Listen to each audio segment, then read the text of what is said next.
It looks like Stitch. It looks exactly like Stitch. Where's his wiener?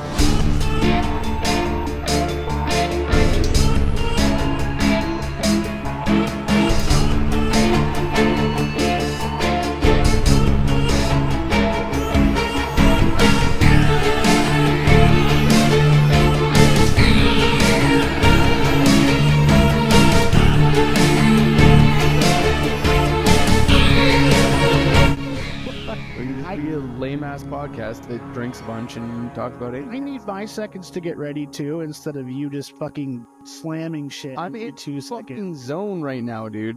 You're annoying as piss. Cheers. All right. With that being said, welcome to Drunken Demonic. All you people that hang up it's wine o'clock somewhere or time for wine in your kitchen. You know who you are. I'm Jamie, your host. And I'm your guest, Peter. Although I have had many nicknames. What's this one tonight? What's the one tonight, Pete? I don't know. You're never just Pete. Some people call me Ominous Pete. Yep, I heard that.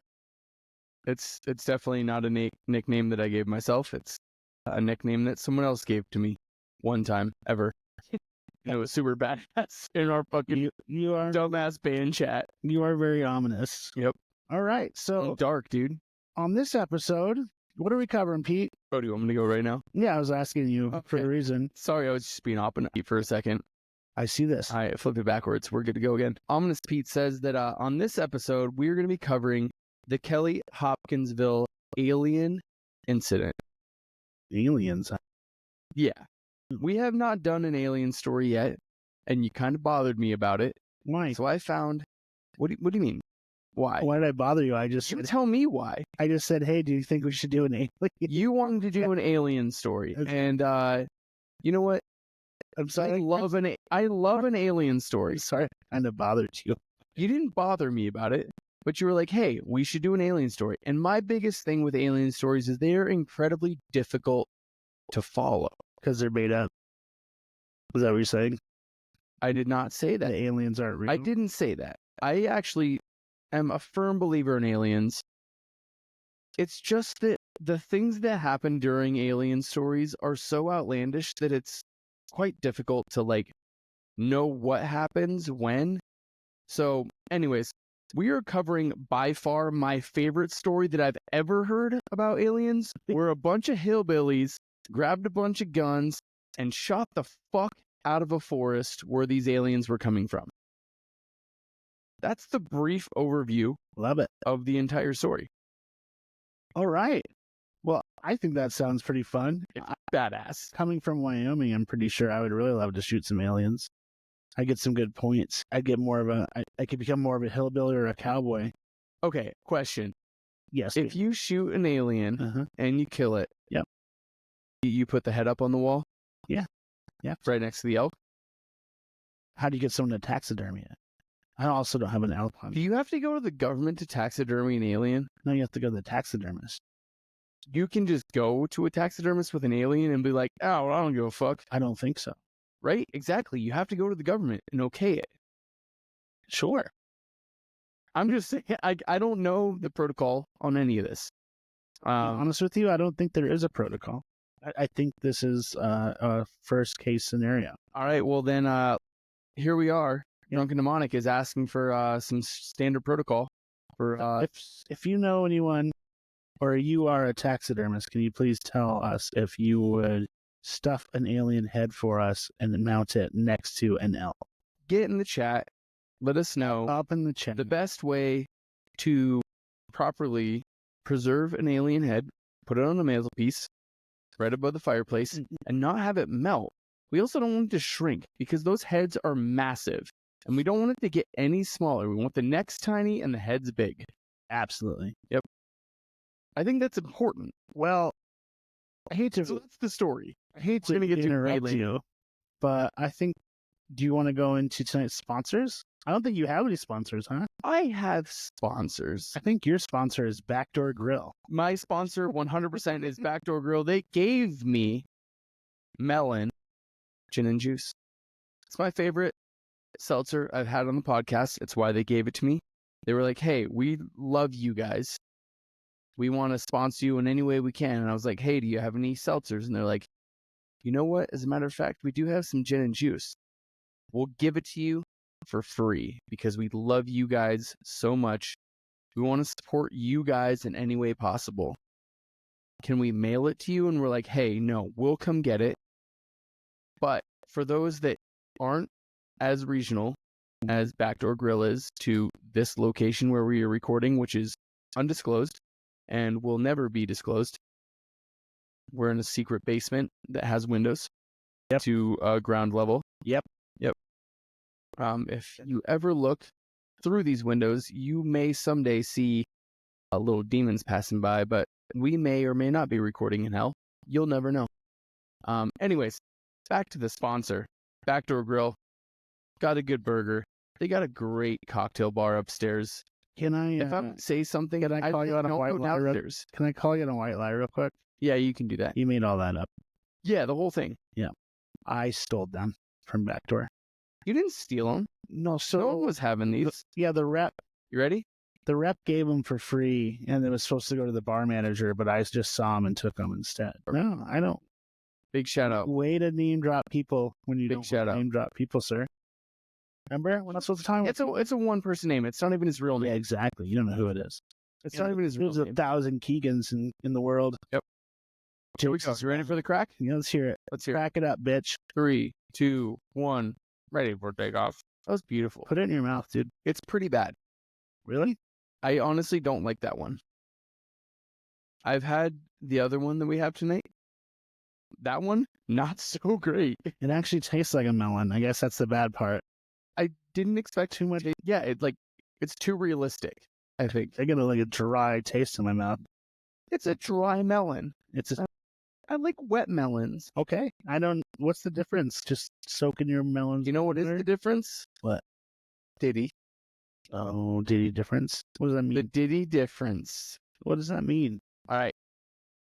Are we going to transition right now? No, I'm going to talk about my sponsors next. They're okay. Sorry. Keep going. Yeah, we have an entire beer sponsor. Yeah. An actual sponsor, not like some fake ass shit like I had. All right. Shut up. All right, Shout out Mapes. All right. And then shout out Heber Valley. Shut up. Thank you.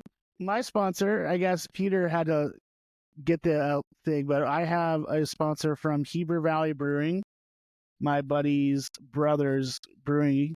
He brought these to me and asked me if I could drink them on the podcast. And so I said, I would be delighted. And thank you very much. Can I have one?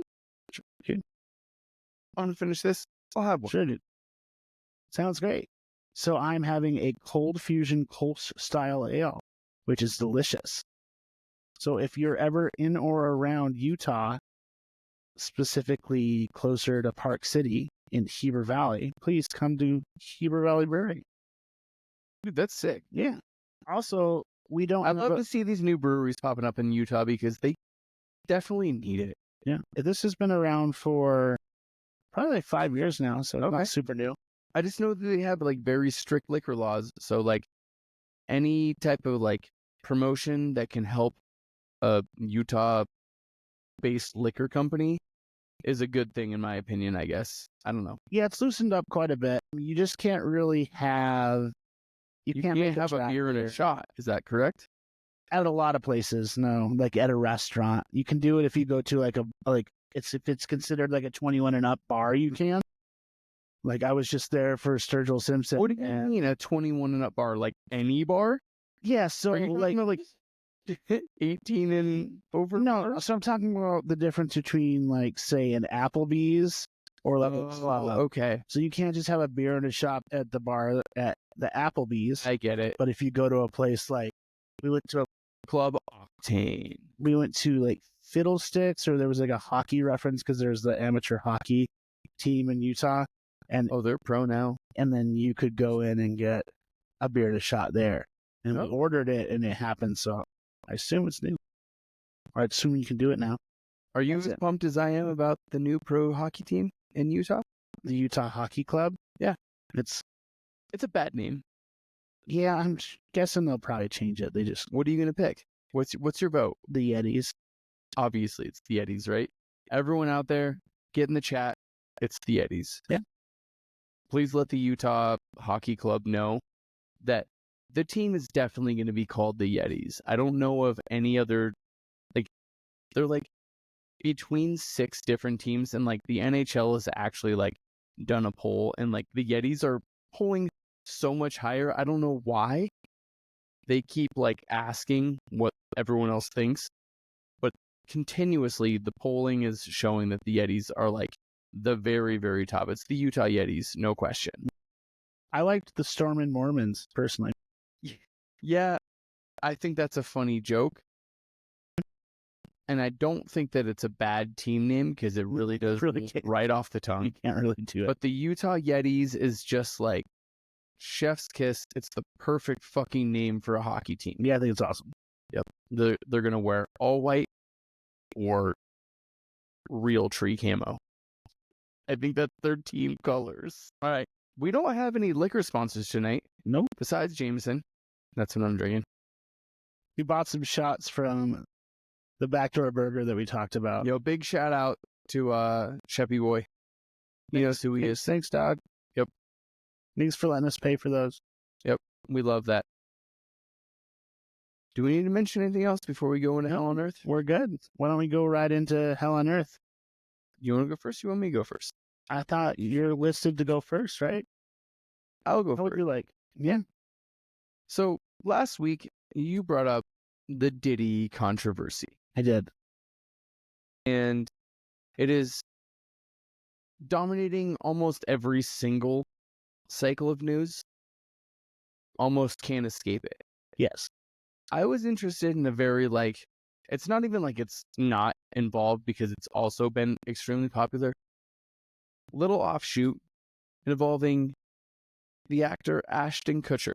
He has 100% been tied into the Diddy story. Yeah. This is maybe a little bit later in his life. The most ridiculous quote I've ever heard involving these Diddy stories was when Ashton Kutcher and Diddy were on the late night show, I think with Conan O'Brien, and he said, hey, if you're a single guy, there is no better person to hang out with than Diddy. Really? This is like a real thing. Okay. So, totally crazy. But anyway, back in the day, it probably wasn't. This story that I'm about to tell happens long before they even met. And it takes place on February 21st, 2001. It's tying into this case of this woman named Ashley Ellarin, who died on the same exact night that Ashton Kutcher was supposed to be going on a date with her at a Oscars after party.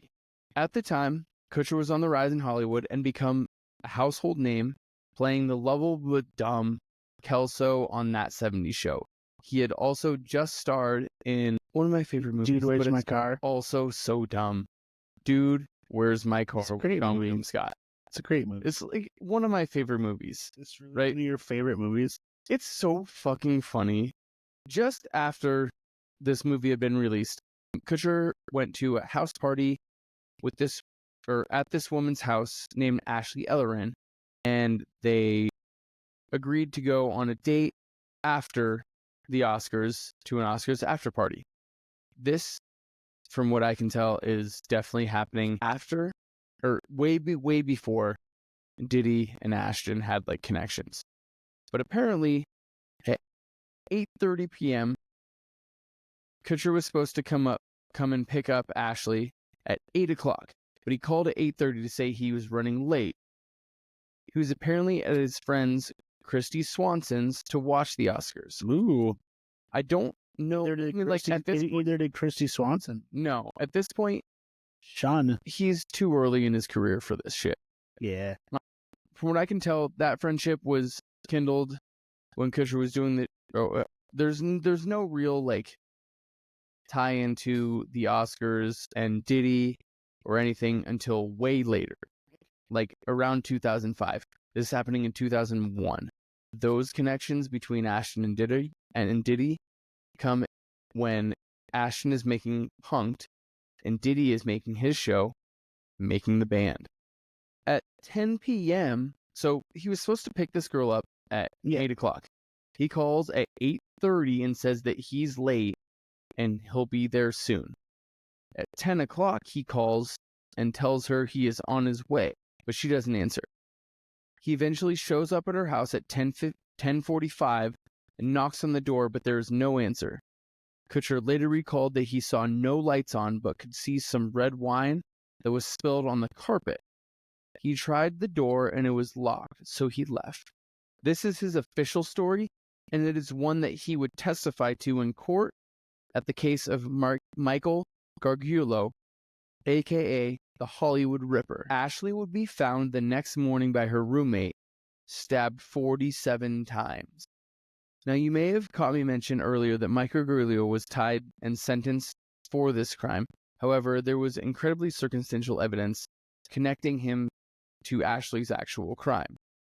Digging further into this case, there is a more clear timeline of Ashley's final hours.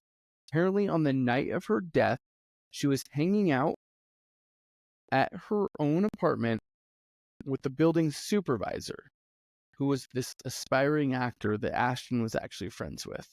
Who was it? I don't have an actual name. Then why'd you say it all suspenseful like that? No, because he's. I mean, I have a name. I didn't include it because I'm not trying to lump him into some crazy. Oh, so you have an actual. I do know what the name is, but okay, it's not of importance. It's not really super important. Until when? It's just interesting that so Ashley was at her house when Ashton was called, or when Ashton called her, and she was hanging out and also was routinely having sex with her building supervisor, this younger aspiring actor kind of guy who was friends with Ashton Kutcher. Another interesting part of the case was that Ashton called the police the morning that her body was found and claimed that they would find his fingerprints on the door to Ashley's apartment because he had tried to get in. Mm-hmm. At 10:40. At 10:40. Yes. Ashton was never a suspect in the case, but a major twist in this case came last year. This case, they have Ashton Kutcher, who's I don't know what ended up happening to this building supervisor, but he was never really considered. Ashton was kind of considered because he was extremely suspicious with his answers and how he responded to police. Lots of people blame him for being evasive on how this Hollywood Ripper was able to continuously keep moving on from suspect to or from victim to victim, because he was being so evasive that it didn't allow police to move on to the actual guy. But anyways, a major twist in the case came just last year in 2023 when Kutcher and his wife Mila Kunis both wrote letters of reference about their former co-star and friend Danny Masterson after he was found guilty of brutal sexual assault of his then girlfriend Christy Bixter. After Christy had heard that Kutcher had written this letter about defending Danny, she posted to her Instagram a message that read, "Dear Ashton, I know the secrets your role model keeps for you, ones that would end you. Did you forget I was there? You were on speakerphone the night you called Danny on February 20, 2001. I hear everything. I heard the plan, and in my opinion, you're just as sick as your mentor." Previous interviews and in this write-up, Ashton has referred to Danny Masterson as his mentor, and how he kept him away from being this narcissistic asshole that took over Hollywood, which he definitely turned into. Their best friend was also certifiably a drug dealer, even though Ashton claims that in this petition that Danny kept him away from getting in drugs. All these weird things. But this claim is just kind of ridiculous. So I'm going to just mostly kind of just kick it over to you here. Very, very small bits of this story now. What the fuck happened? The biggest thing is, did Ashton Kutcher kill Ashley because she was sleeping with this other dude? Did this other dude kill Ashley because she wanted to go sleep with Ashton Kutcher, the star of a fucking TV show and movies? Or the third option that seems to be the most widely accepted theory is that Ashton Kutcher definitely found her dead in her apartment after he showed up. And upon seeing this woman dead in her apartment, went back to his car, and there are documentations of these calls. He called his publicist, he called his PR team, and then he called Danny Masterson to see what the fuck he should do. I think either way, he's in a shit ton of trouble because his connections to this case are being blown into the mainstream spotlight, as well as the fact that Ashton and Diddy became very good friends to the point of him hosting parties for Diddy at his own mansion in the late 2000s when Ashton was doing Punk'd, Diddy was doing Making the Band, and they became like, they literally have an interview where Diddy says, hey, we're like the new Rat Pack. They're now best friends, and he's obviously hiding secrets and is waiting to spill all this shit. But like, I just was wondering like what your thoughts are on all of this, because I don't know if you have seen any of it. Do you want me to answer those questions? Yeah. That you What's the real story? What do you think happened? So there's a documentary on this already, and I thought they like found the killer, and the killer is processed. Right. But he was processed with very, very little evidence, and a lot of it was incredibly circumstantial. What was the circumstantial evidence? He was living within a 1.5 mile radius of... Yeah, that's not very good. No, it's not. But he was found very much guilty and was like identified in a lineup by this other woman who was sexually assaulted and almost murdered. So like that's why they like dubbed him, and then he was dubbed him the Hollywood Ripper. What was the documentary called? Do you remember? I do not remember. I honestly don't even know a ton about that documentary. Oh. This is all mostly stuff that I've come across recently. Because there's weird things about like Ashton's involvement. This character who is the supervisor of the building has never been really questioned, like over the top. At one point he mentioned that maybe Ashton was upset about the fact that he was, for lack of a better word, banging the same chick that Ashton was, expressed that maybe that would make him upset. He's trying to point a finger at Ashton Kutcher. And I think that he's the only person that I've seen that is like legitimately pointing fingers at him about possibly being responsible.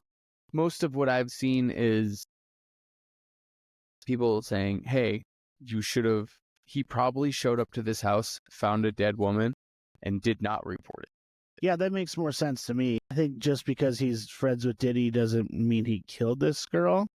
It's he has very close ties to her, but there's also like cell phone records of him like not getting there until like 10 o'clock. Like that's in that documentary. They're like, okay, he literally was not at that house. No, but he didn't have a cell phone at that time. It's a house call. No, it's a house call. Like 2003, right? 2001. Okay. I'm pretty sure that there's a call made from the house that he was partying at saying, hey, I'll be there soon. So like, it's such a crazy thing that like, it's not that long ago, but it is 20 fucking years ago. Yeah. We didn't have cell phones. Well, I think that there could be a lot of a witch hunt just because he is Ashton Kutcher. And there also could be the fact that he's rich and he killed someone and got hit. Got hit. Yeah, I don't think that he actually did any murder here, but I think that he's 100% guilty of trying to save face by not being at all involved and has been dragged into being something. Is it recently brought up because of P. Diddy? Is that why this is... Oh, 100%. Okay. All of this is resurfacing because, dude, he is so because he tied into P. Diddy. And Danny Masterson, too. So, yeah. Yes. He has, like, the biggest reason why I'm bringing it up is, like, he has gone on record in front of the U.S. Congress with his own company saying, hey, we're building, this is what my company does, is we are building technology to track down and protect or find trafficking and to prevent human trafficking. That's his main thing. But he is literally surrounded by his closest people. Yeah. As human traffickers. Yeah. So it pings that part of my brain that says this can't be good. Seems odd. And as soon as the Danny Masterson stuff came out, he immediately resigned from this company. And it just keeps getting worse because the co-founder that he started the company with was literally, as they started the company, in proceedings being charged with sexual assault by his ex-girlfriend, who was his subordinate in the company. And he was dragging her around the country saying that if you don't do these things, you will lose your job. You have to perform these sexual acts on me. Like, it's all fucked up. Please look into the people that are tied into Ashton Kutcher, because it's just as bad as it's not even just as bad. It's way worse than what Ashton Kutcher is actually dealing with. But he's tied into these people, and it matters because he's posing a front that is holy and better than thou. And I think that that's a little presumptuous. All right. Your so, turn, dude. Yeah. Sorry. Well, I'm done. Like, I didn't mean to take up that much time. I don't think I can top that when it comes to time or anything. My only hell on earth is about where I used to live. I spent the winter in Asheville, North Carolina, as everyone who listens probably knows. And we all know last week they got devastated by the hurricane. Yep. And a lot of those towns are completely gone. Like, a lot of the bars that I used to go to are destroyed. They are still without water. A lot of them have power. There's no internet. And a lot of people are struggling there. I just want to say, this sucks. And I'm sorry for them. Yeah. If you can help out in any ways, I won't donate to the Red Cross for some reason. I'm convinced that it's like fucking, like, they give all that money to their CEOs and shit. I'm sure they really help out. I'm sure Red Cross and FEMA, they're also there helping. But I donated to the North Carolina Mule Packers. It's a company that uses mules to pack stuff, to teach people how to pack mules for the government. Are you done drawing attention to yourself? I think that all of this is like super important. Mostly because hold on, I'm not done yet. No, I know. So anyways, there's a lot of people that I care about that are without a lot of amenities. And Peter's really busy just putting tinfoil on his hat instead. Jesus Christ. You're a piece of shit. I'm not. Yes, you are. Do you care? I'm getting into it. I noticed. Yeah, I'm done. I don't have anything else to say about it. You don't have anything else? No, I was like trying to be heartfelt and sentimental, and the whole time you're throwing tinfoil, like you pre-planned to put tinfoil on your head. So, I mean, I did buy it before we started, but like, I think that it's like obviously very important that we like make sure that like the people that, I mean, I don't know many of these people, but you do. I do. Yeah. And I think that like it's important that we make sure that like we're reaching out to them, and like I think it's been. I don't know what we can do at this time. It's gonna be sent. I was trying to tell you the places that are good to donate. Yeah. And then you started throwing a whole bunch of tinfoil on your head instead and making it a spectacle. So I really hope everyone that I care about is okay. Thank you. Yeah. With it, he would like to go into his conspiracy with his tinfoil on his head. So here you go. Your turn, Pete. Yeah, I just I'm concerned. Obviously, Most of this goes back to weird FEMA type shit. Same thing with how we always have these natural disasters where are we getting the support that we have bargained for? And I don't know if that's true or not. I was just informed that maybe all the information I've been hearing is completely from the right side, and the government's doing everything they can. I just know that all I wanted to say is that I was caring about the people that I know that are affected, and that was it. Right. And I think that that's maybe the most important part of all this. And that's the rest of the shit is dumb as fuck. Yes. Right. So do you want me to just move on? No, go into your conspiracy. So I think that there is certainly something that needs to be said for how we respond to things like this and where our response is taking place. It's the same thing with Katrina. We are not giving the Americans that need the support the right support because they're not the right demographic for who needs support. And you can look at it as a right versus left issue, but that's not necessarily the case. I think that it's important to keep in mind that I see that the right is trying to weaponize the fact that maybe the US doesn't have the right amount of money to send into this disaster. But that doesn't mean that they're not trying. Right? And on the same side, I can see hey, we're all struggling here and we need support. And for some reason, the United States government has kind of tapped out a little bit on that. Is that correct? There's a lot of support going in to the whole situation, but there's just things that can't be done. You can't rebuild a water infrastructure. You can't hold back water. You can't rebuild. It's going to probably be 6 months before the city of Asheville has water. Yeah. That's crazy. It's not, there's a lot of shit about how people are mad because the funding is going. We just passed that law where we passed money to go to Ukraine. We gave them billions of dollars. Did that? No, the government. Oh, okay. Yeah. And so that's why there's a lot of backlash. Well, why is that money going there instead of here? Obviously that bill passed before the whole thing happened. Months, if not weeks before. Yeah, and I've been following it a lot because it's kind of close to me because it was know people that directly. And it seems like they have a lot of help. It's just time is the issue. I think that we have very different. No, I know. I know what you're talking about. As we're doing this podcast, I've noticed specifically that we have lots of titles. And we're podcasters and we're bartenders and we're, dare say, best friends. I would say that we are also beginning to become cultural anthropologists through specifically internet feeds, because yours looks a lot different than mine does. Yes. Obviously.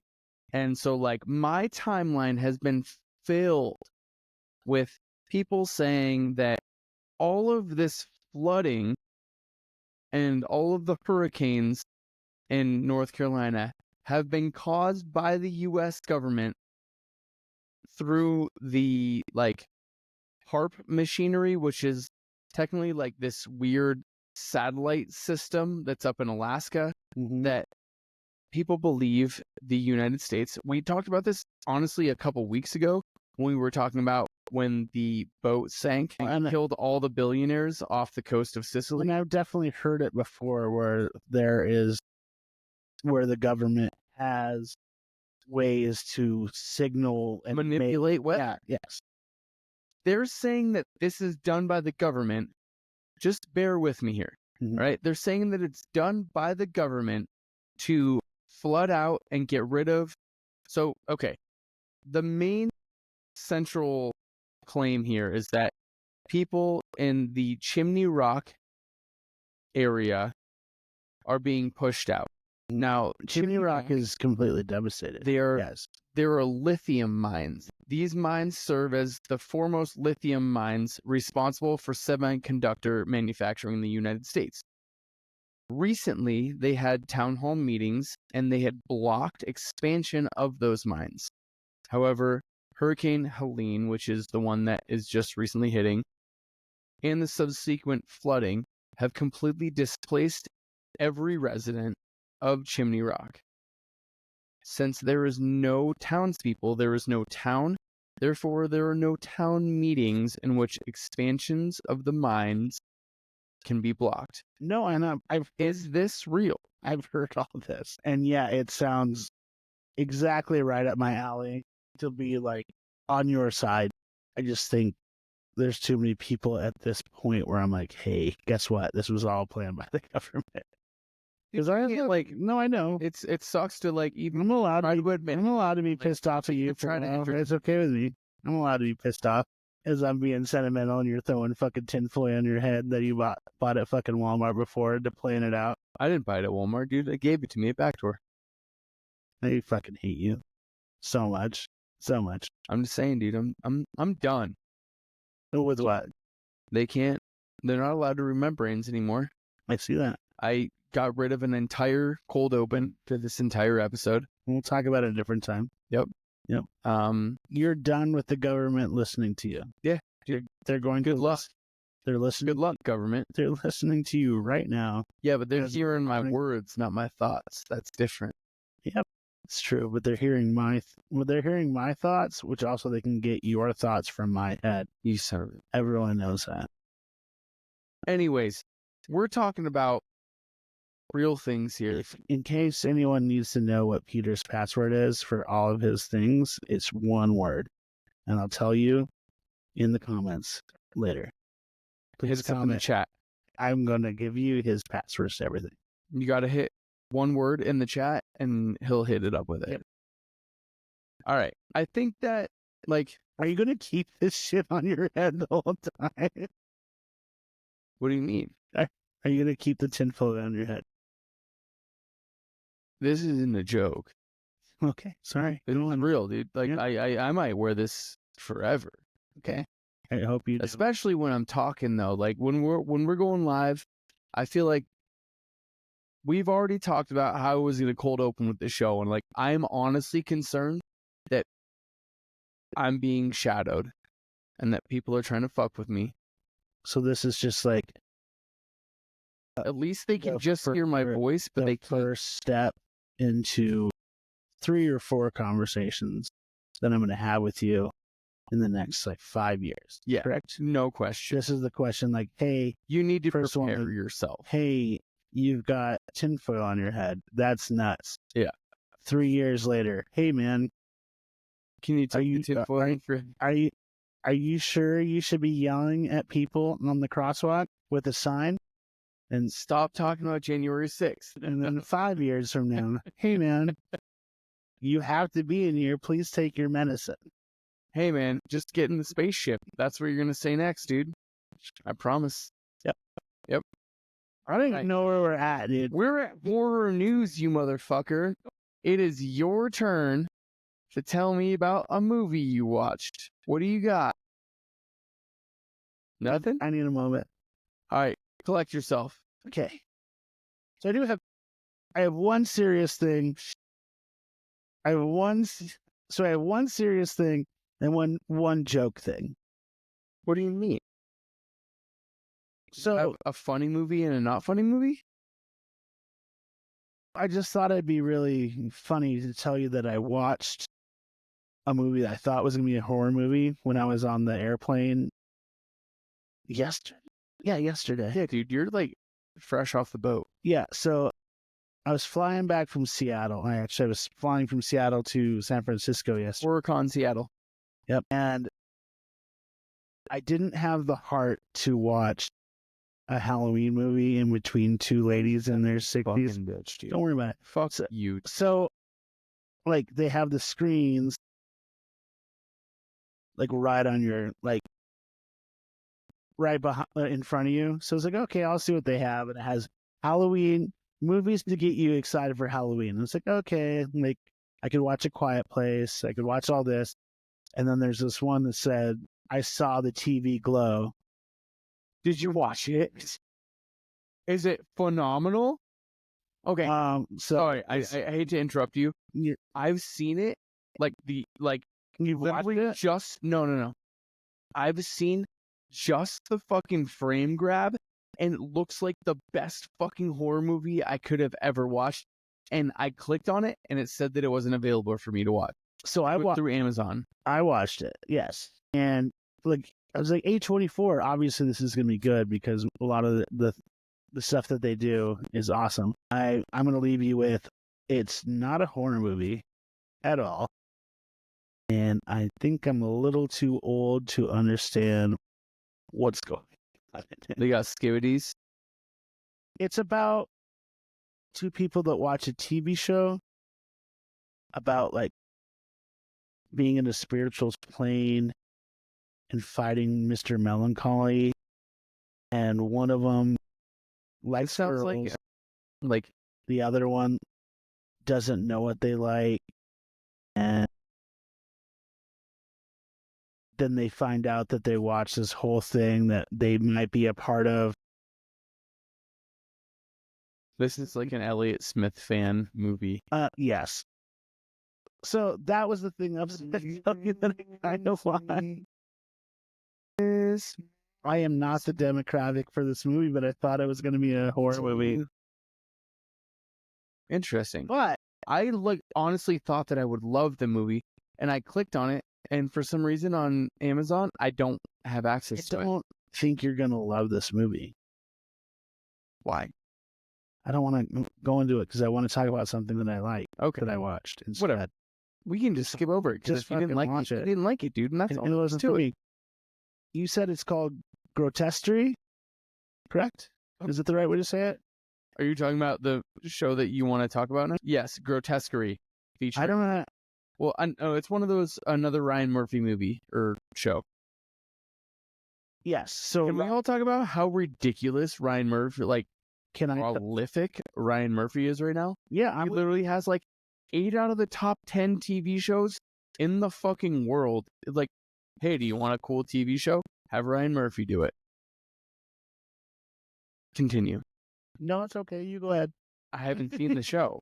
So yes. So if you don't know who Ryan Murphy is, he's responsible for Nip Tuck, Scream Queens, pretty much everything you've ever watched in FX.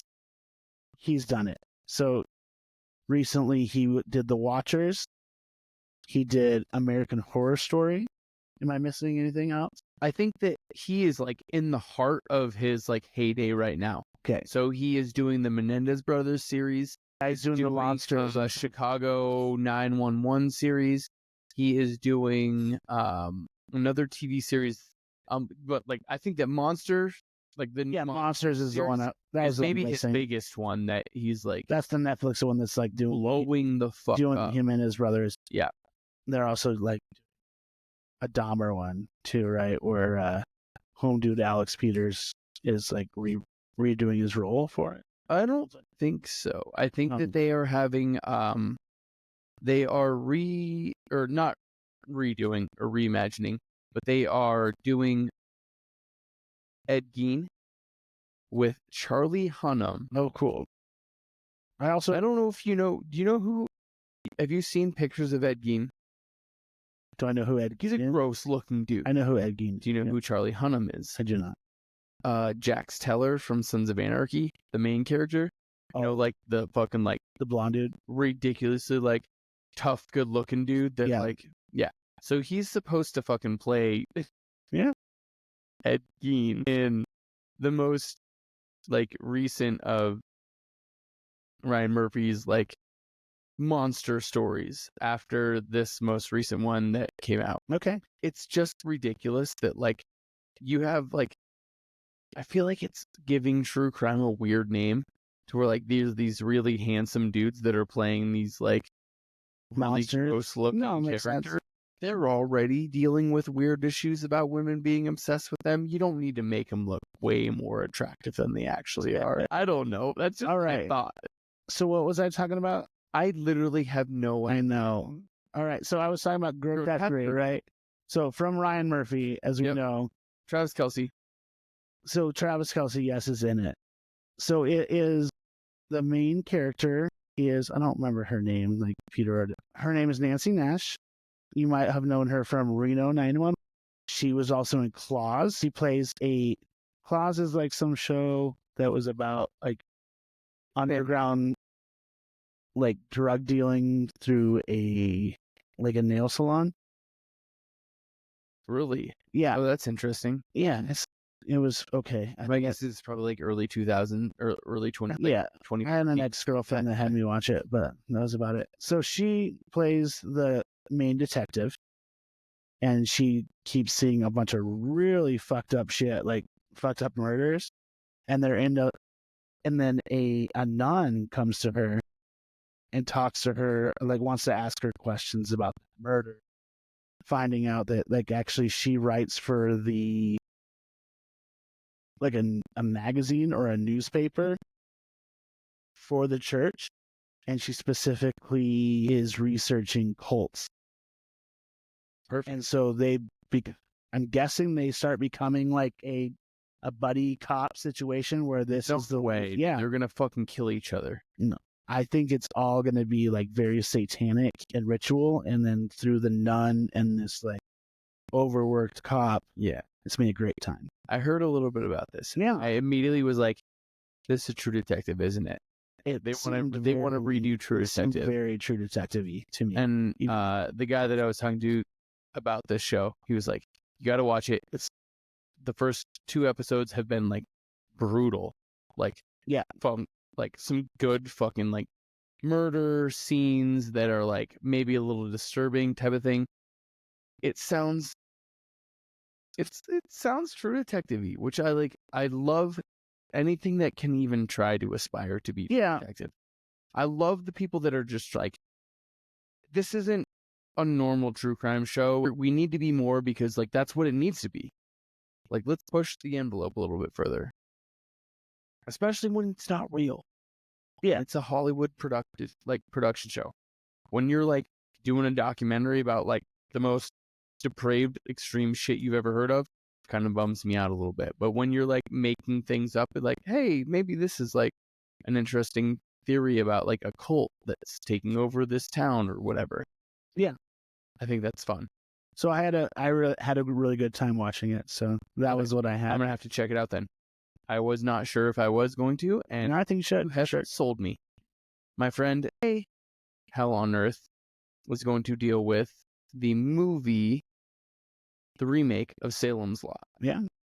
I thought it was fucking... Did you see it at all? No, okay. I didn't have a chance to. I think that Stephen King has, especially in the mid-80s, hit a home run, and he just kept hitting the same ball over and over and over again, where he has a small town where things are fucked up, and he like does an depending on the story, it's either an incredibly good story or a very good story. Yep.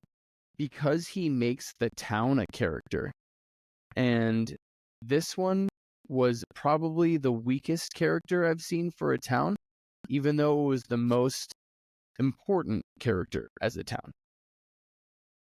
I'm not going to spoil anything, but I'm just going to say that like there's vampires and people fighting vampires, and I thought it was cool as shit.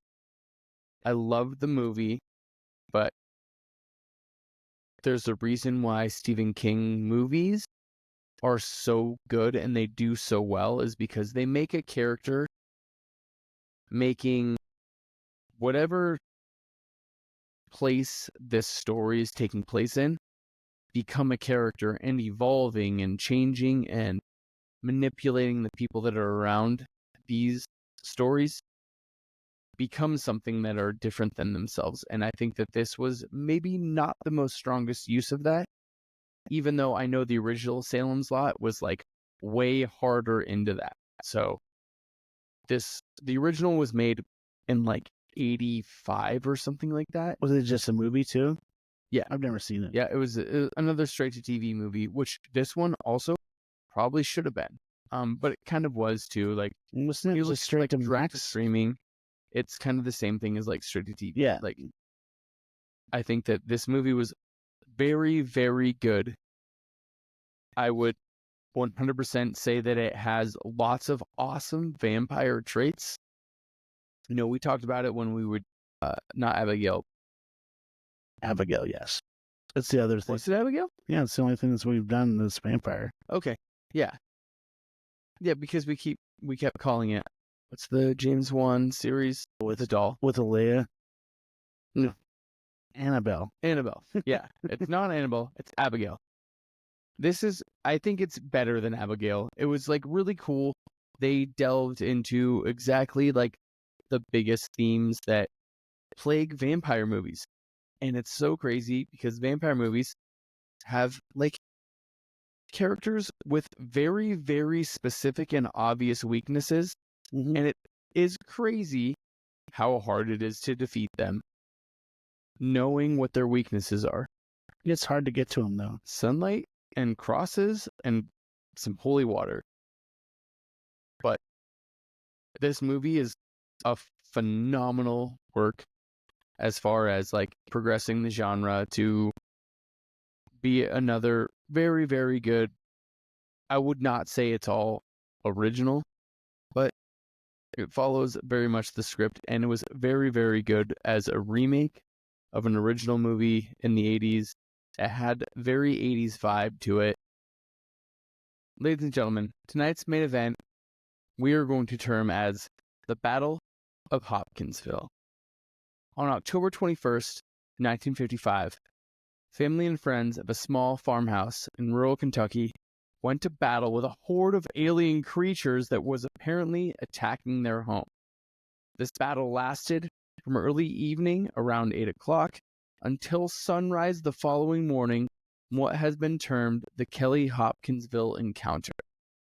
The incident stands as one of the most interesting and actually investigated claims of alien contact recorded by the U.S. government. We're going to start out here just getting to a little bit of context, highlighting what life was like in the U.S. in the 1950s. 1950s were a time of palpable fear and uncertainty. The Cold War had gripped the United States in a state of constant anxiety. Everyone feared the sudden onset of nuclear war. With the Soviet Union looming as the U.S.'s primary adversary, the U.S. government was engaged in secret operations, military advancements, intelligence gathering, and the developments of nuclear weapons, the rapid rise of new technologies, and increased military presence, which created an atmosphere of mystery as well as fear. People were not just concerned about what they could see, i.e. nuclear threats. They also started to worry about what might be happening beyond Earth. What if the sky was just full of threats from other countries or other planets? Jamie, Yeah. you strike me as someone that may or may not be less concerned with global tensions and more concerned with romantic tensions at the local sock hop. Would this be an accurate description of 50s Jamie? I feel like if you think that's who I am, you don't really know me at all. All right, but like if You're you just had to saying go the request fuck with me. if you had to go request a song, you're doing Dion, right? You talking about Run Around Sue? That'd probably be my favorite 50 song. Love Is Your Wonder? No. You like Wonder? You like Run Around Sue? That's your favorite. It's the one. What about Heartbreak Hotel?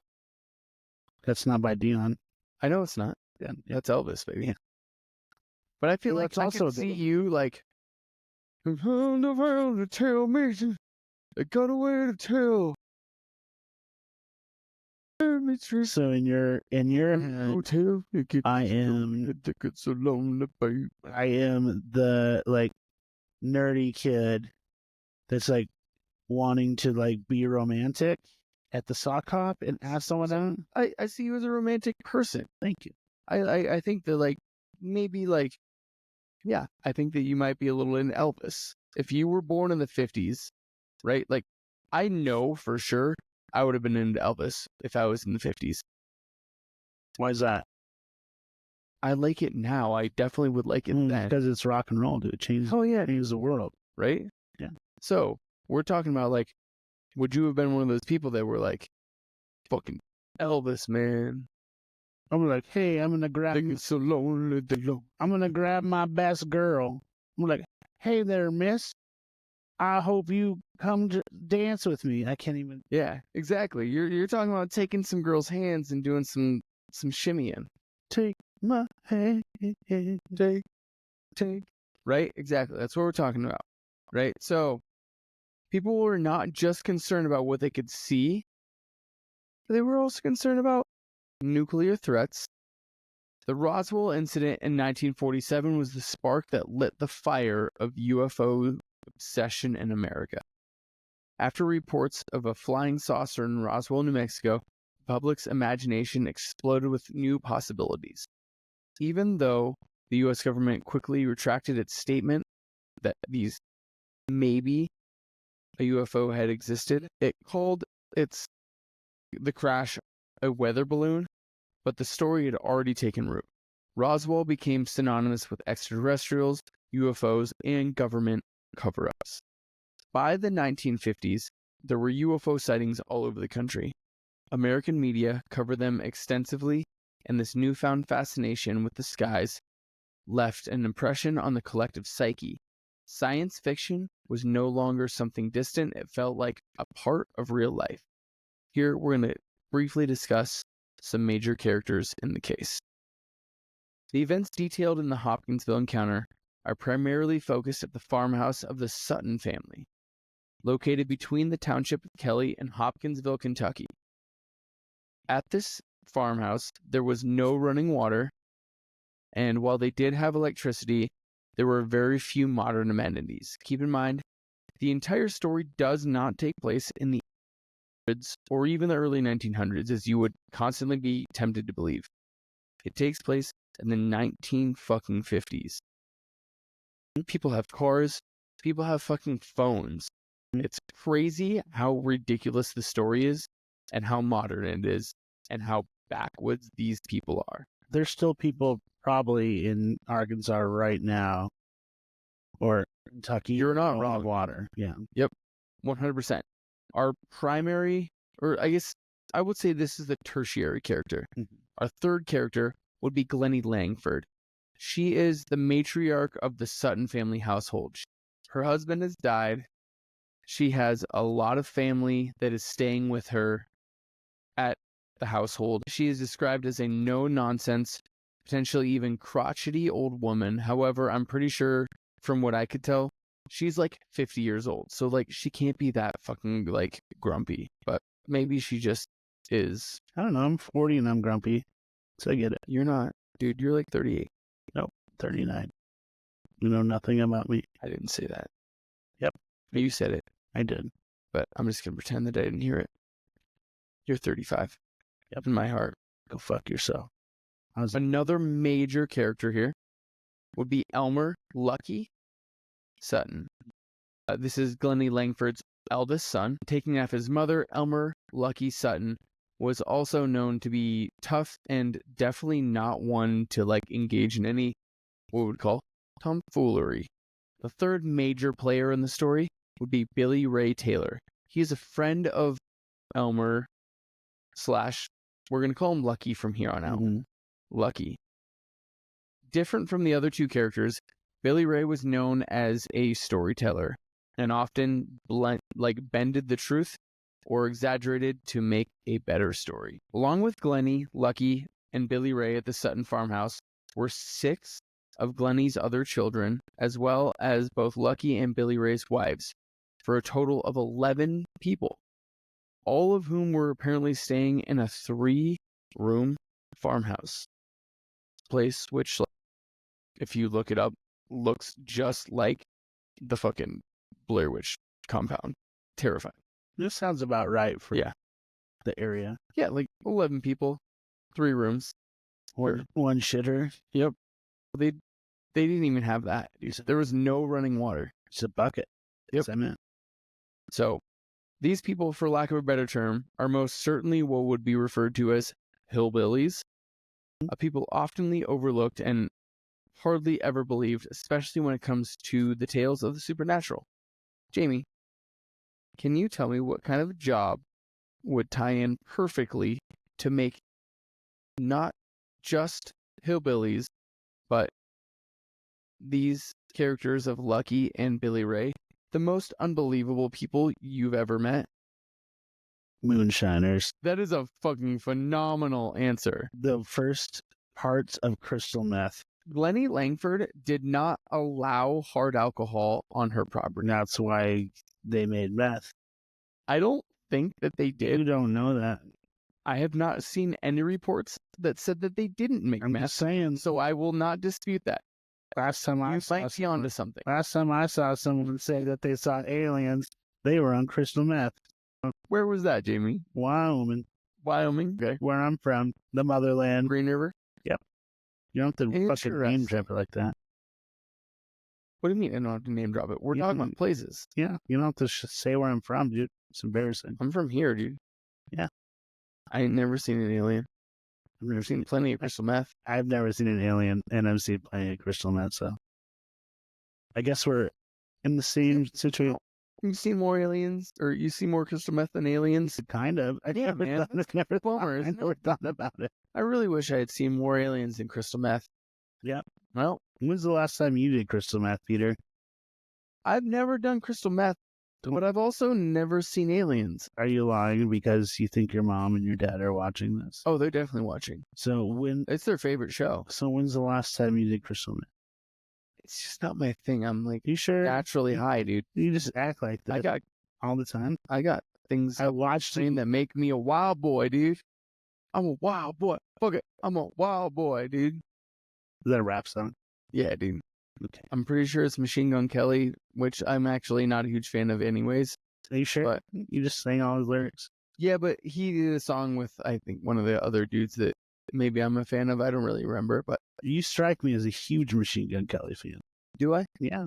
When he did the song with Halsey, was that super cool? Damn. I remember. Damn.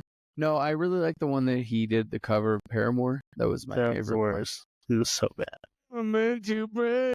So anyways, we're talking about your favorite person, Machine Gun Kelly, Yeah. crystal meth.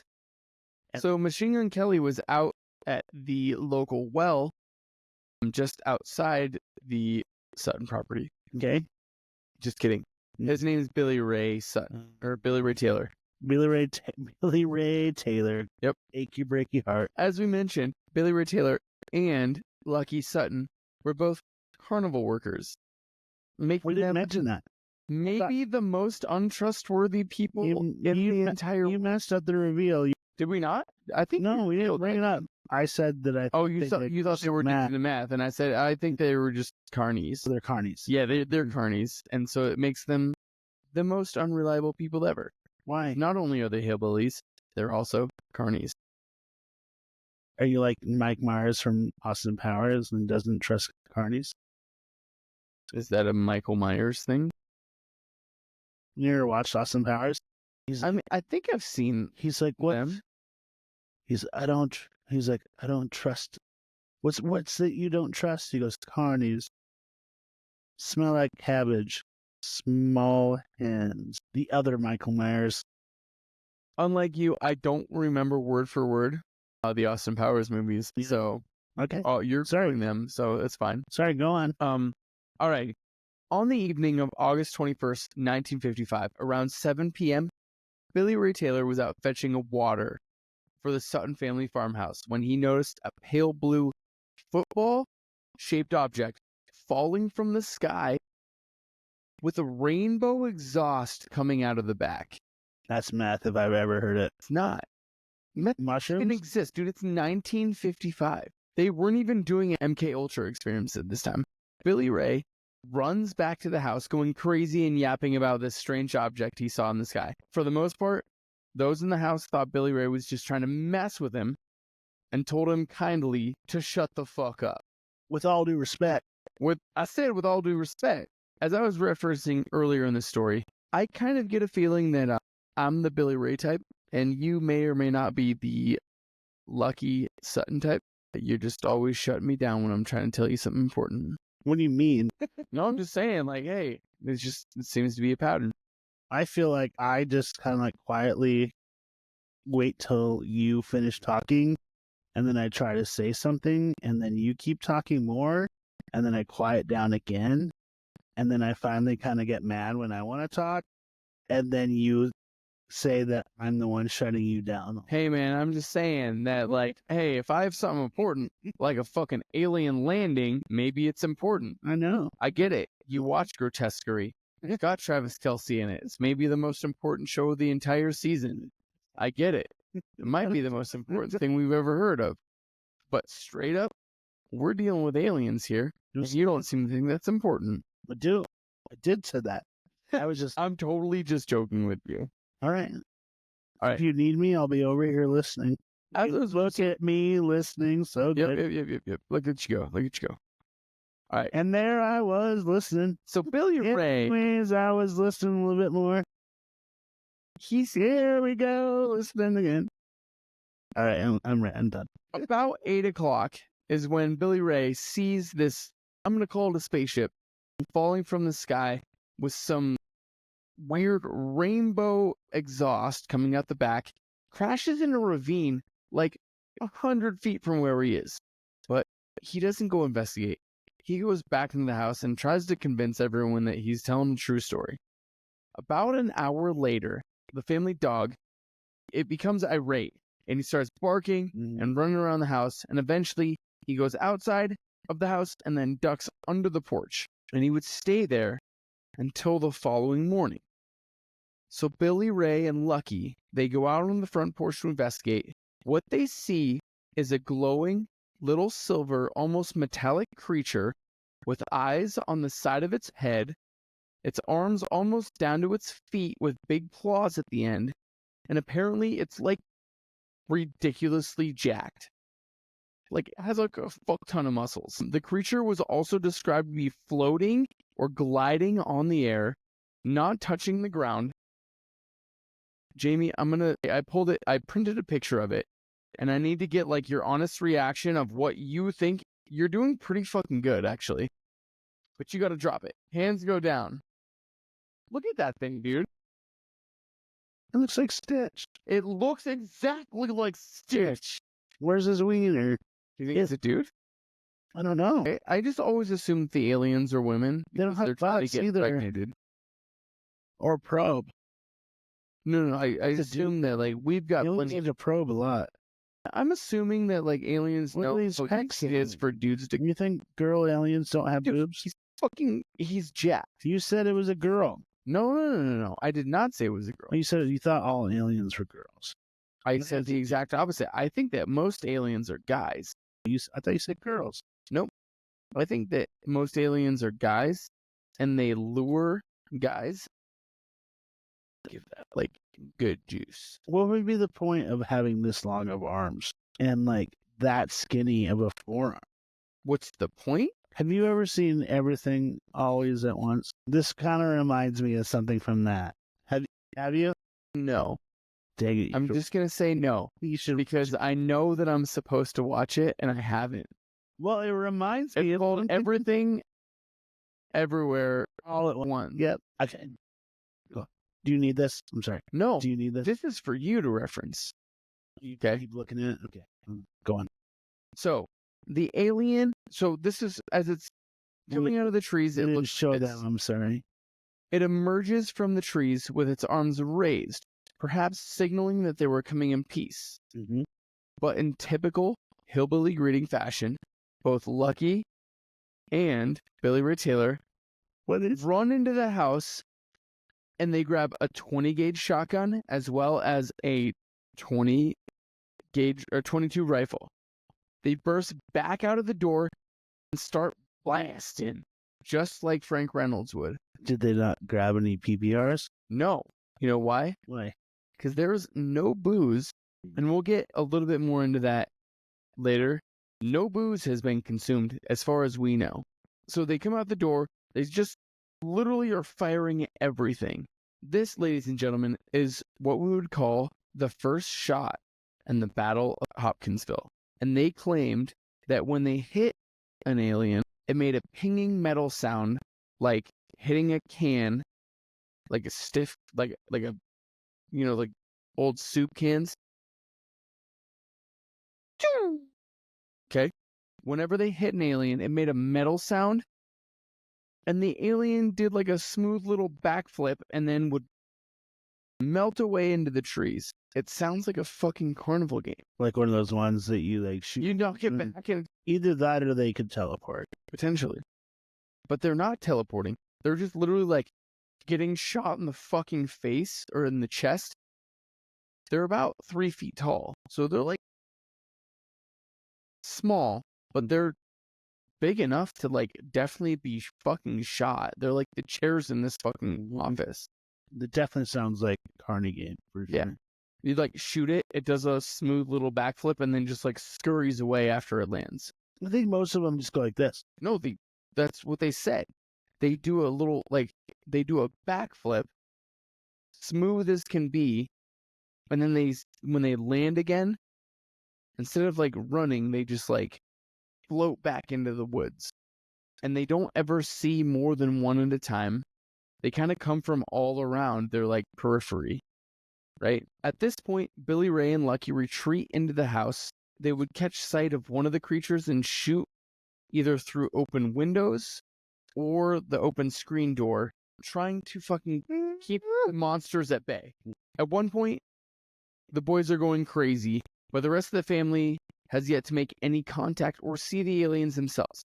However, around 10 o'clock, this is 2 hours after the initial contact that Billy Ray Taylor has had, she sees an alien trying to come in through the back door of the farmhouse, yells, and all of a sudden fucking Billy Ray just like steps through and just fucking blasts him. And he just does the same thing as all the other ones do. Where he does a little backflip, and then instead of like, he doesn't go up onto the roof or like duck behind something, he just goes straight backwards into the woods. Right? It's kind of like your dream that you're about to talk about earlier. I know. It sounds like a dream. Right? Yeah. Glennie Langford claimed she saw one of the aliens approaching the back door, and she described that creature as, so like when she grabbed Billy Ray and said, "Hey, there's one coming for the back door," she described it as, it looked like a 5-gallon gasoline can with a head on top and small legs. It was shimmering bright like on my refrigerator. Bright I like assumed that like her a diamond. refrigerator looks exactly like what's the big metal campers that people love? Airstreams. Airstreams. Yeah, I assume it's No, like she's too poor for that. You think? Yeah. I'm assuming it's just literally just fucking made of metal. I'm assuming it's exactly like an Airstream. It's a fucking aluminum can that has refrigeration. I think They have Airstream. power. They just don't have water. Well, that's weird to me. It is super weird. Anyways, we're going to skip past that because that's kind of beside the point. Go for it. Hide all this evidence. You're right. It was shortly after this sighting that the family began to hear scratches on the roof, as well as scurrying around the sides of the porch. Billy Ray Taylor stepped out to have a look, and when he turned to report that he couldn't see anything to Lucky, a claw extended from the roof, and it ran through Billy Ray's hair. Sexy. It was after this, the family locked themselves inside the house and prepared for the battle of their lives. Billy Ray Taylor described this experience as nothing short of being touched by the hand of death. How have they not made this a movie? We'll get there, because they definitely have. They have? They have. Why didn't you tell me to watch that? Damn it. You'll get to it. All right. I'm mad right now. Why are you mad right now? Because I wanted to watch that movie now. You seen Critters? Have some critters. That's this movie. No way. No way. Yep. Critters 3? No, Critters 1, Critters 2? based off of this. Critters 2. Spielberg, Critters. This Spielberg did Critters. he also did E.T. Both of these based off those E.T. critters. No way E.T. is from. This is look at that. Does it look like E.T.? No, A little bit? no. Looks like Stitch. It does look like Stitch, but if you The didn't long have arms. technology to fucking deal with that shit, that looks like E.T. No, the arms maybe. E.T. has a square head.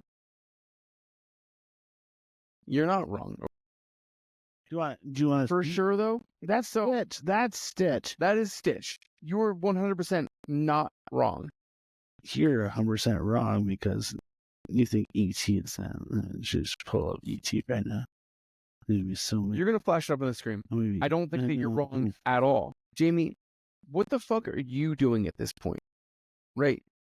Your house is being assaulted by creatures that maybe aren't Alien.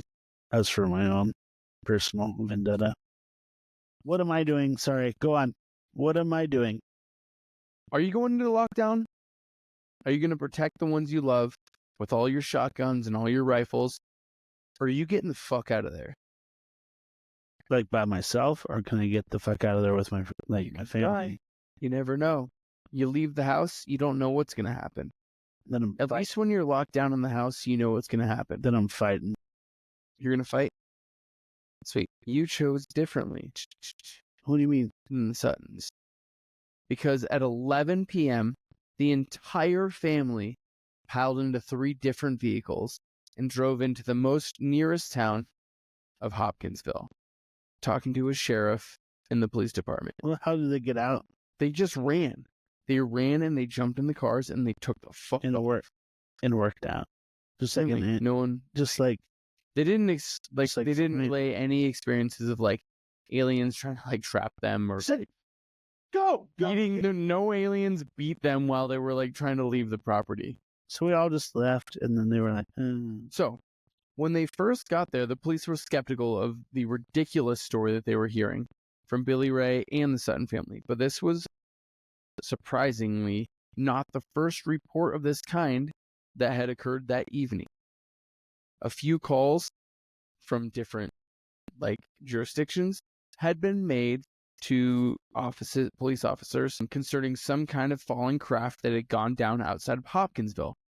One of the local sheriff deputies had even reported seeing the object and that it did look strange. The corroboration of the unidentified craft, as well as the fact that the Sutton and Taylor families were absolutely and genuinely terrified, caused the police to take action. Several men from the local sheriff's department and local police departments, as well as a newspaper reporter, several military police from the nearby Fort Knox base. why was that such a big... Knox, dude. It's literally where all our money is held. All of our money is held. Literally, all of our money is held in Fort Knox. Do you not know this? I know. I don't believe it. Our gold reserves are all held in Fort Knox. Yeah, gold is. Anyways, military police from Fort Knox also responded to this crazy, ridiculous call that they should never have been involved with if they didn't take it seriously. So, as the family is riding back out to the house with the sheriffs, there's a doctor in the car, and he specifically noted that every single person from the Sutton or Taylor family was actually legitimately terrified. They had increased heart rates. Whatever they had experienced, he believed them to have actually experienced these things. When they finally researched and had done a full sweep of the property, they did not find any small creatures. However, they did find boxes and boxes full of ammunition that was blown out window screens, and they had found ammunition all over the property. Other curious findings were a patch of grass that was oddly illuminated in the ravine near where Billy Taylor claimed the ship went down. They had also found glowing parts of trees surrounding the house where Billy Ray Taylor and Lucky Sutton claimed that they had shot these creatures. The authorities spent about 2 or 3 hours looking through and combing through the entire property. However, with little evidence of actual alien encounter, They left around 2 a.m. After authorities left, interactions with the creatures significantly slowed down, and they did not report hearing any scurrying or creatures running around on the roof like they did before of the farmhouse, except for around 3 a.m.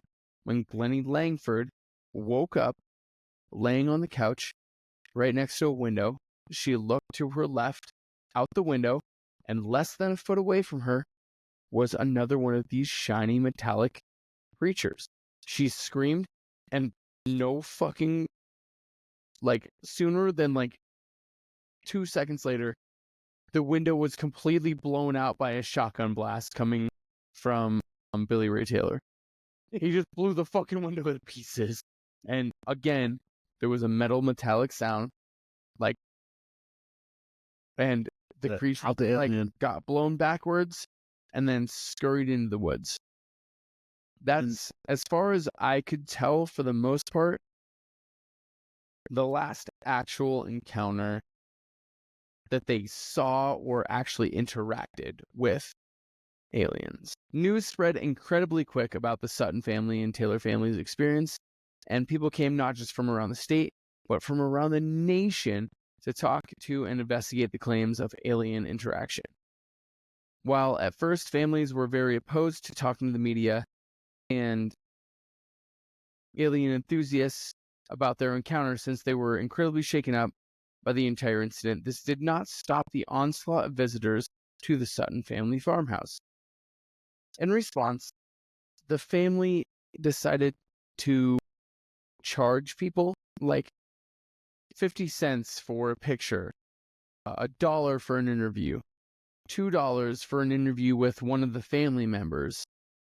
These kinds of things that did a whole lot of work to discredit the entire incident described by the Sutton family, and they would eventually leave town because everyone thought that they were just totally full of shit. Well, that's what they were carnies.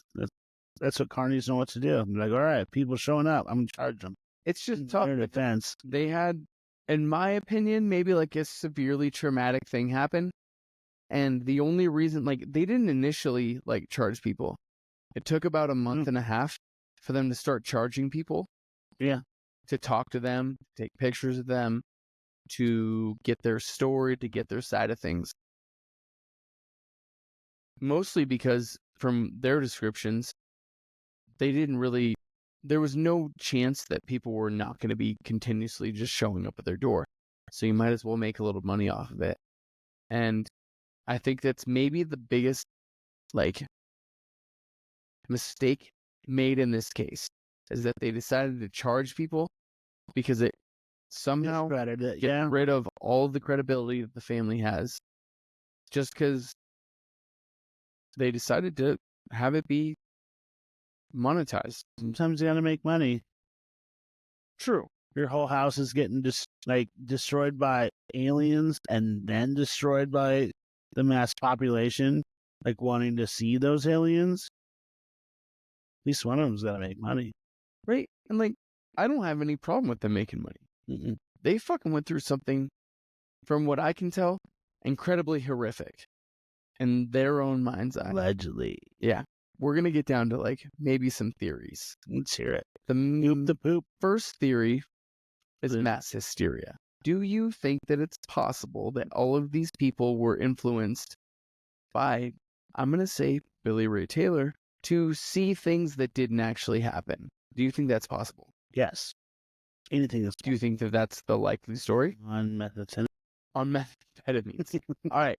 We should clarify also at this point, because we didn't really give it a whole lot of credentials earlier. Langford was a teetotaler, and she did not allow, she let her sons drink, but they were not allowed to drink spirits. They were only allowed to drink beer. And when police and investigators showed up late at night, they did not find any evidence. They found, I think, 2 beer cans. It's because they're too busy doing meth, dude. You think it's meth? No, I don't know if meth existed in the 50s. I don't think so either. Well, No, that's not true. don't I know really it know. did, but it existed as like Mama's little helper or whatever the fuck they wanted to call it. Wonderful tincture. Yeah, exactly. Like, Come on. you've seen Mad Men. Yeah. It's like the super pill or whatever. Like, it's literally like, yeah, amphetamines that were marketed as like totally healthy for you. All right. So I don't think that that's our answer. Do you? No, I don't. Okay. The second one is great horned owls. Now, skeptics have often proposed that the aliens were simply great horned owls. These birds are known for their strikingly large eyes that glow in the dark, and they have silent flight patterns, but are also incredibly aggressive and territorial. So if, for whatever reason, the Billy Ray Taylor or Lucky Sutton had invaded on some part of their land, they may have attacked. They may look like honestly, you look at that, I could see an owl, maybe. But if you shoot it in the fucking face, it's not going to do a little backflip and fly away. It's going to fucking die, and you'd find it. Like, these, that was another thing that I thought was really interesting is like, they often pin these things, weird cryptids seen by like hocals that don't really know what they're looking at and they don't know what they're talking about. These people, probably more than them city folk, do know what the fuck they're talking about. They know what the fucking owl looks like. They know what a coyote looks like. They know, like, we're getting into like, other myths and stuff like that. They know what these animals look like. They don't mistake them like city people do. So, when's the last time you saw an owl? I don't know, probably 2 years ago. Yeah. So, when's the last time you saw 4 owls together running up to fight you? That's literally never once happened. Yeah. Ever. Right? That's like the great horned owl argument. Probably. It doesn't fucking happen. Probably just as likely are aliens. It's just as likely that the fact that like aliens showed up than 4 owls showed up. Have you thought it was your day? I thought it was maybe 4 gray horned owls, a species that only survives around themselves or only are around themselves at all times and are incredibly protective, and you never see them unless they're like literally trying to bother you. Yep. And you'll only see one. Or if they have babies. That's it. The third option is that this is all a government cover-up. That's your favorite. I know it. Don't do it. So, some conspiracy theorists claim that this was a genuine extraterrestrial event, and it was quickly hushed up by the U.S. government. Quick. It was quickly hushed up by the U.S. government. Given the military's heightened interest in UFOs during this era, could the government have been monitoring the Suttons? Yes. Why would they have gone there? And is it at all possible that actual aliens had landed there? Yes. Do you think it's the most likely option? No. What do they do? What do they see? What's your guess, Jamie? They lied about the whole thing. So you think this is all a lie? I think that I don't, but the most likely situation is that they lied about it so they could start charging people to come and get pictures with them. Okay. Because they're carnies and they're poor. They know how to make some money. And there was quite a bit of hysteria in the 1950s for aliens. I don't disagree with that. I don't know if I think that that's crazy. Helmet. Now, just take it off. You look like a fucking loser, dude. Loser town, big old nerd. Look at you. It is the biggest. So you can't wear like a fucking. Is it Bathomat you're wearing? What? Who's the beast on your shirt right now? Bathomat, right? Yeah. You can't wear Bathomat and then scaredly put a whole bunch of tinfoil on your head. Why? You look like an avocado, dude. You know what the most upsetting thing about the most recent Salem's Lot movie was? What is it like to be cream cheese? So all I really wanted to hear was Devil Town. Yeah. What is that? Do you know what I'm talking about? Nope. Bright Eyes. I was living in a devil town. Mm-hmm. Didn't know it was a devil town. Lord, it really brings me down about the devil town. All I wanted was for that to be played during the most recent fucking Salem's Lot movie. Because it's obviously, that's literally what it is. It's literally a movie about a devil town. Mm. And they didn't do it. And I think that's why I have to say I didn't like a movie. I'm sorry. We're going way the fuck back. But to finish up this story. What's it like to be leftovers? Are you asking because I need to be like heated up or something? Because I have tinfoil in my head? Yeah. I don't know. It's okay. I'm just trying to make a point here and there. Okay, I understand. I'm also trying to make a point. Yeah, it's fine. Dude, I'm not upset about it. But we'll see. I think that the Kelly Hopkinsville encounter is a perfect example of a crash landing where some kind of extraterrestrial being showed up and wanted to interact with us. Like any good hillbilly family, these people straight up fucking unloaded boxes and boxes of ammunition upon something that they didn't even end up really damaging or hitting at all. They were just terrified because they didn't know what the fuck they were dealing with was. Mm-hmm. And I think they if they had taken 2 seconds, they probably could have, given us world peace. But hey, that was in the 50s and we can't fault them for that now. You also think that the aliens, who are obviously in a different, You think the aliens are smarter than us? well, obviously if they can fly to a different planet, we can't fly to another planet. Or do you think they just have the technology to just land, and they just landed like we would at Mars, and they happen to be in Kentucky, and they're like, this fucking race is dumb as shit and only tries to shoot us? Do you want to know my real thoughts on it? I think that our contacts that we've had so far with aliens, now I don't think that that they're not out there, but I don't think that we've had contact with aliens outside of our own dimension. I think that we, for the most part, have been in contact with future selves. Ooh. I think that as far as what we have encountered for aliens, they're our own beings that have gone back in time to communicate with us or somehow try to warn us or whatever. Tells it the Y files, dude. Wife files? The Y files. I'm just saying, dude, I think that's what I chalk it up to. I think that that makes sense. That's how I see it. And I think that, I don't know. It's interesting though. If you were one of those people fucking strapped in the cabin back then, what the fuck are you gonna do? Are you gonna if you saw something, right? We're going back to this whole thing where I run into the house and I tell you, Jamie, what the fuck, dude? I saw this fucking alien out there, and you're like, okay, shut the fuck up. And then an hour later, you actually see something. What the fuck are we doing, dude? I'm probably not gonna shoot it like guns a-blazing. I'm probably gonna... You're gonna send Stout after it, dude. No way. She wouldn't do anything. Yeah, she'd just cower. Luna would just be gone. She'd get abducted. She'd just be sucked up. I would assess the situation. Assess the situation. I would look to my left, look to my right, look forward, and then I would see their move. The best offense is a good defense. So I'd see if they're trying to shoot at me.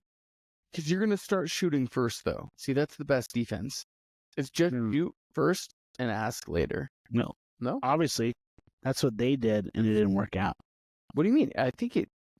No one was actually abducted. No one was hurt. No one was actually fucked up. It's this weird thing where it's people are like, oh yeah, this was such a crazy experience. Honestly, we all came out fine. It was just fucked up that these aliens kept attacking us. But then you look at it and they're like, oh, maybe the aliens weren't attacking us. Maybe they were trying to be friends. No single alien entered the house.